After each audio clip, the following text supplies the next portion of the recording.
An 8-year-old boy standing alone in the dark, staring into the forest, not with fear, but with curiosity. He has no idea that one day the entire world will know his name.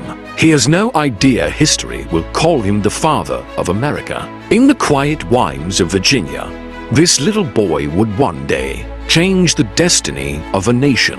Today, we step inside the unknown, mysterious, thrilling childhood of George Washington, a story you've never seen before.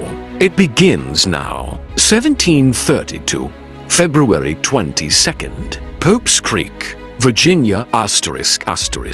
A world with more darkness than light. A world where forests stretched farther than civilization. A world where rivers were older than human memory. Into this world was born a child whose future would one day be written by history itself. America, at the time, was a British colony, but not the America of cities, cars, or electricity. It was a world of muddy roads, wooden cabins, tobacco fields, dense forests, river plantations, hunting grounds, Native American territories. This was George Washington's first world. Morning meant the cry of roosters. Noon meant shimmering rivers. Evening meant horses running. Night meant fireflies and stories. This wild, untamed environment shaped him. Brave, patient, quick-thinking, sharp observer, natural leader, the roots of the America he would one day guide were planted in his childhood. Chapter 2. The Washington House, where discipline was born. The Washington family was never extremely wealthy, but they were respected. His father, Augustine Washington, was strict, hard-working, dignified. His mother, Mary Ball Washington, was strong, demanding, and uncompromising. The Washington household lived by 3 rules. 1. Never lie under any circumstances. 2. Work hard without complaint. 3. Protect the family's honor at any cost. Young George was quiet, but extremely observant. He watched his father manage their plantation, handling workers, measuring land, storing tobacco, buying and selling goods, checking weather patterns, conducting family duties.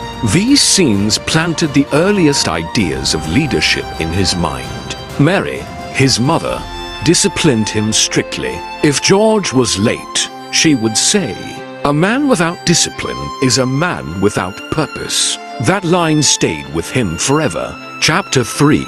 The Boy of the River and the Forests The rivers of Virginia were George's entire universe. From age 4, he learned to row boats. At 6, he crossed stormy waters with an older servant. At 8, he learned fishing, canoeing, reading currents, tracking the wind, recognizing forest sounds. One day he wandered deep into the woods alone. When he returned home late, his mother demanded, "Where were you?" George simply replied, "I was learning the forest." Mary was angry, but deep down, she understood. This boy was different. The forest calmed him. The river gave him freedom. This natural world would later help him master forest ambush tactics, river crossings, terrain advantages, stealth movement, wilderness survival. The bond he formed with nature would one day turn him into one of history's strongest generals. Chapter 4. The First Fear and the First Courage. When George was 10, he was walking by the riverbank when he saw a large black shadow moving in the bush. His heartbeat raced. His breath stopped. It was a black bear. Any child would run. But George didn't move. The bear approached. George stood still. After a moment of silent hesitation, the bear slowly turned away. That day, George learned, fear is real, Courage is choosing not to run. This was the first seed of the military courage he would one day become famous for. Chapter 5. The tragedy that ended his childhood. At age 11, George's father, Augustine, died suddenly. This single event ended his childhood. Responsibilities fell on him. His mother needed him. The household needed him. While other boys played, George worked. He learned duty, sacrifice, patience, emotional maturity. Years later, during the freezing winters of the Revolutionary War, when his soldiers starved and froze, Washington stood by them like a father figure. That strength was born the day he lost his own father. Chapter 6. The legendary wild horse story. True or myth? This story is famous in America and mostly true. The Washingtons owned a powerful stallion that no one could tame. Servants tried, failed. Friends tried, failed. Everyone feared it. George, just a boy of about 12 to 14, walked toward the raging animal. Slowly, steadily, the stallion kicked, jumped, and roared. George stopped, looked it straight in the eye. Suddenly, the horse calmed. George climbed into the saddle. The stallion tried to throw him, but George didn't fall. An old man watching whispered, "This boy will command men, not horses, men." They were right. Chapter 7. The journey to become a surveyor.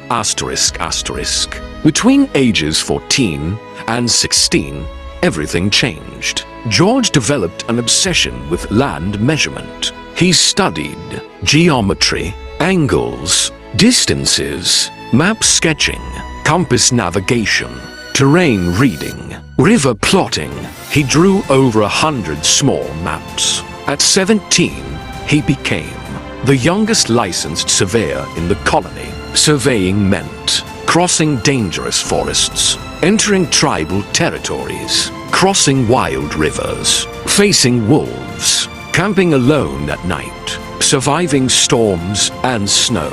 The wilderness turned a boy into a warrior. Chapter 8. Survival in the wilderness. During his surveying expeditions, George narrowly escaped death several times. Once, he fell into a freezing river and nearly died. Once, wolves surrounded their camp. George lit fires to drive them away. Once, he wandered into tribal land and survived through diplomacy and respect. These experiences sharpened courage, intelligence, diplomacy, survival instinct. Chapter 9. The values that built a president. From childhood, Washington learned honesty, discipline, responsibility, respect, patience, courage, self-control. Later, as general, these values shaped his army. His soldiers would say, "General Washington doesn't command us, he inspires us." That inspiration had its roots in his childhood. Chapter 10. The transformation years. Between ages 18 and 20, George became physically powerful, mentally sharp, emotionally strong, experienced, trusted, respected, a natural leader. People began to follow him. Landowners praised his work. Military officials noticed his courage. History was quietly preparing him for the greatest role of his life. Epilogue. How this child became the father of a nation. The world remembers him as the first president, the commander of the revolution, the creator of American identity. But the roots of that man were planted in the river where he rode, the forests he explored, the wild horse he tamed, the stern voice of his mother, the loss of his father, the weight of early responsibility, the maps he drew in the wilderness. George Washington wasn't simply born. He was forged, an ordinary boy with an extraordinary childhood, built the soul of a nation.